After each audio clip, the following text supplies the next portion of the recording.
कलयुग में विद्यार्थी जीवन में ब्रह्मचर्य का पालन नहीं हो पाता महाराज जी। क्रोध भी गिरा देता है। मलिन मन को साफ कैसे करें? कि आज हमारी जो नौ पीढ़ी है वो ना शास्त्र स्वाध्याय कर रही है और ना संतों के वचन सुन रही है, ना माता पिता की आज्ञा में रह रही। तो अनुशासनहीनता सदैव पतन का मार्ग पुष्ट करती है। अगर हम अनुशासित जीवन व्यतीत करें तो उन्नति का मार्ग हमें मिल सकता है। माता पिता का अनुशासन, शास्त्र का अनुशासन, संत गुरुदेव का अनुशासन, तो हम आगे बढ़ सकते हैं। तो पहले क्या था कि नवीन बच्चों को परिवार से अलग करके गुरुकुल में रखा जाता था, जिससे वहां उनको ब्रह्मचर्य की त्रिकाल संध्या, भगवत आराधना, वैदिक सिद्धांत, मनुष्य जीवन की उन्नति के क्या क्या लक्षण होने चाहिए, अवनति किन किन कारणों से होती है, वो सब ज्ञान होता था। अब अध्यात्म की तो शिक्षा हो ही नहीं रही है, आधुनिक शिक्षा ही हो रही है। आधुनिक शिक्षा में इतनी क्षमता नहीं है कि वो हमारे मन को रोक सके। आधुनिक शिक्षा में इतनी क्षमता नहीं है कि हमारे मन को रोक सके या शांत कर सके। ये केवल आध्यात्मिक शिक्षा में ही दम है। तो आध्यात्मिक शिक्षा विहीन आधुनिक शिक्षा में अब वो अपने माता पिता का अपमान करना, नाना प्रकार की क्रियाओं द्वारा ब्रह्मचर्य को नष्ट करना, व्यसन करना, इसमें हमारी नई समाज बढ़ती चली जा रही है। आप देख लो, छोटे छोटे बच्चे हस्तमैथुन का शिकार हो रहे हैं। छोटे छोटे बच्चे गंदे वीडियो देख करके बॉयफ्रेंड, गर्लफ्रेंड, छोटे छोटे बच्चे व्यसन करने लगे हैं। अधिकतर जो माता पिता के अनुशासन में नहीं है, जो शास्त्रों का अनुशासन पालन नहीं करते, तो इसलिए आज जरूरत है अध्यात्म शिक्षा की।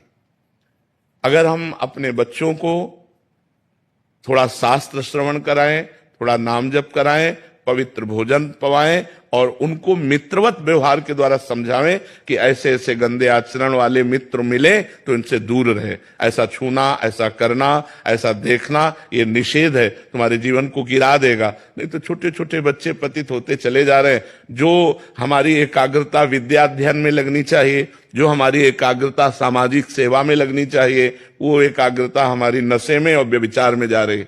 हम कह रहे हैं फ्रेंड बनाना कोई पाप नहीं है, लेकिन व्यभिचार करना पाप है।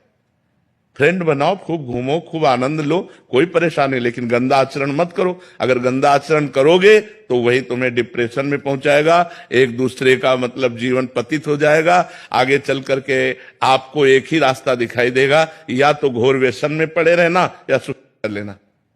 आप देखना, क्यों? क्योंकि मनचली वृत्ति एक जगह टिकती नहीं है।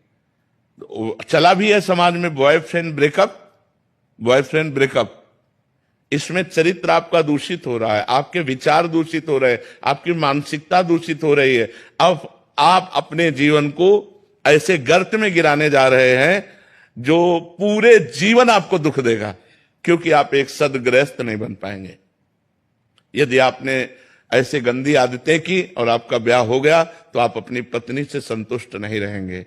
आप एक पत्नी व्रत धारण नहीं कर पाएंगे, आप एक पति व्रत धारण नहीं कर पाएंगे। तो आपका न्यू जो जीवन का उत्थान करने की थी, आपने उसी को नष्ट कर दिया। तो इसलिए हमारी बच्चों से प्रार्थना है कि गंदी बात से बचो। दोस्ती में हम कहते हैं कि दोस्ती हजारों से कर लो, हजारों से दोस्त। हम तो कहते हैं शत्रु किसी को बनाओ ही मत, पूरे विश्व को मित्र बनाओ। मित्र बनाने में कोई बात नहीं, लेकिन गलत आचरण मत करो, गंदा व्यवहार मत करो। जब तक ब्याह ना हो जाए तब तक ब्रह्मचर्य का पालन करो, माता पिता की आज्ञा में रहो, ऐसे बिल्कुल गंदे आचरण नहीं। तो ये हम समाज का स्वरूप बिगड़ता जा रहा है, इसे आप ही लोग मिलकर संभाल सकते हो, माता पिता। और अगर आप सुधरो तो सुधर गए समाज। हम दूसरे को सुधारने की चेष्टा न करें। यदि हम अपने को व्यसन और व्यभिचार रहित बनावें तो हमारा समाज सुधर जाए।